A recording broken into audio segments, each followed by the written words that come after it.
की कोशिश करें, आप नहीं बचा पाएंगे सर, प्लीज छोड़ दीजिए संजय जी। आपके नेता तक ये क्लिप पहुंचा देंगे, ये अलग बात है, लेकिन अब मुझे सवाल का जवाब लेना शिवम त्यागी, मतलब ये क्या अब शिवम त्यागी स्क्रीन पर और कोई नहीं, जवाब दीजिए शिवम त्यागी, जवाब दीजिए।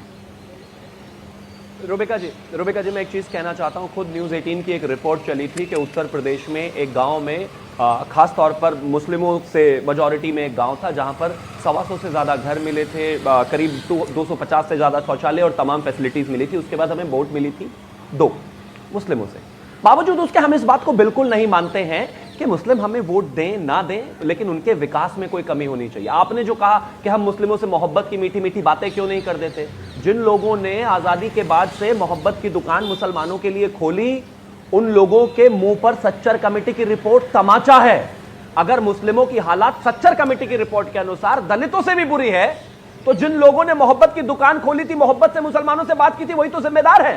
उनसे मीठी मीठी बातें करके उनसे जो है वोट लेते रहे, लेकिन उनको कहां पहुंचाया, कहीं भी नहीं।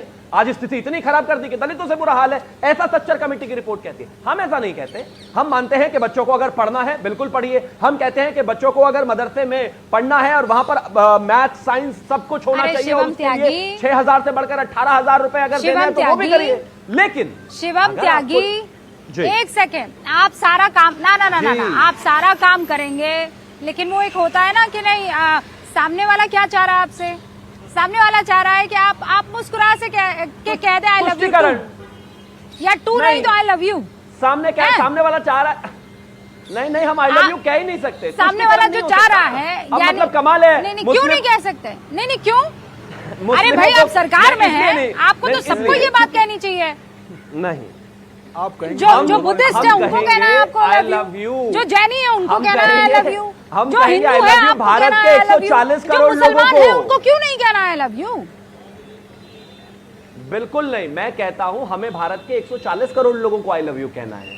खासतौर पर मुसलमानों को क्यों कहना है भाई, हम तो कहते हैं 140 करोड़ को आई लव यू है, बिल्कुल ठीक बात है भाई, लेकिन हम तुष्टीकरण नहीं करेंगे। हम कहेंगे आपको योजनाएं बराबर लाभ मिलना चाहिए, बेटियों को बराबर शिक्षा मिलनी चाहिए, आपको अधिकार मिलने चाहिए, लेकिन अगर आप चाहते हैं कि कांग्रेस बन जाए, यही रुकिए, इसी पॉइंट को लेकर जा रही हूँ। मैं कह रही हूँ आपको कोई और पार्टी बनने की जरूरत नहीं है। मैं कह रही हूँ वो एक हल्की सी मुस्कान चेहरे पर क्यों नहीं आ रही है, या ये कहिए कि वो मुस्कान ला के हम थक गए, हमें वहां से कोई सिला नहीं मिल रहा है, बोल दीजिए कि वो मुस्कान देने के हम थक गए, हमें कोई सिला नहीं मिल रहा है। अब राशिद साहब मेरे सवाल का जवाब दीजिए। आपको यानी मान लीजिए मुसलमान को मैं जो है ऐसे मामला जो है आई लव यू 2 तक पहुंचा है, तो मैं एक एग्जाम्पल दे रही हूँ। राशिद साहब आप किस तरीके का एक पार्टनर पसंद करेंगे, वो पार्टनर जो आपको दिन रात मतलब हर पहर सारे पहर सिर्फ ये कहता रहे, झूठ में ही सही, कि मुझे तुम पसंद हो, मैं तुम्हारी जुल्फों पे फिदा हूँ, मुझे तुम्हारी आंखें पसंद है, नाक पसंद है, मुझे तुम्हारी चाल पसंद है। हाँ, ये ऐसा पार्टनर चाहिए जो आपको सच में नहीं जो सच में आपके लिए कोई काम ना करे, ना घर में आपको 2 रोटी दे, ना आपके बच्चों का ख्याल रखे, हैं? ऐसा पार्टनर चाहिए जो आपका पूरी तरीके से ख्याल रखे, साथ में दूसरों की इज्जत का भी ख्याल रखे, और हो सकता है वो आपको इतनी दफा ना कहे कि मुझे तुम बहुत पसंद हो।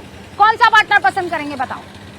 आई लव यू बोलूंगा मैडम, मैं आपको आई लव यू बोलूंगा, पूरे शिवम भाई को आई लव यू बोलूंगा। नहीं मुझे नहीं चाहिए आपका आई लव यू, ये मैंने ऐसे मरोड़ा और फेंक दिया साइड में।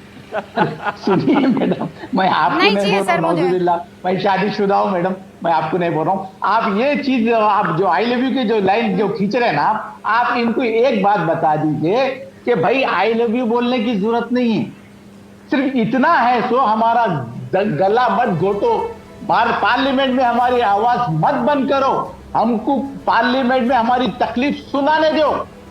आप सबका साथ सबका विकास बोल क्यों लेके नहीं चलते, हमारे को सिर्फ हमारे को शिकायत सर देखिए, इत्मीनान से बैठकर जरा सोचिएगा।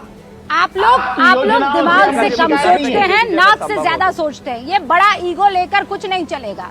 और आप जरा बैठकर सोचिए, एक बैलेंस शीट बनाइए और फिर जरा समझिए कि कौन सही में काम आया है और इतने सालों किसने आपको धोखा दिया। मैं तो सिर्फ इतना कह सकती हूँ। बहरहाल आपकी मर्जी है, लेकिन आपको ये काम संविधान के तहत नहीं करने दे सकते हैं कि आप दूसरों को धमकाएं कि इसको वोट करो और इसको नहीं। बहुत बहुत शुक्रिया महाराष्ट्र की जनता से। अब आपसे मुलाकात होगी दिल्ली में। दीजिए इजाजत, आप देखते रहिए न्यूज़ 18 इंडिया।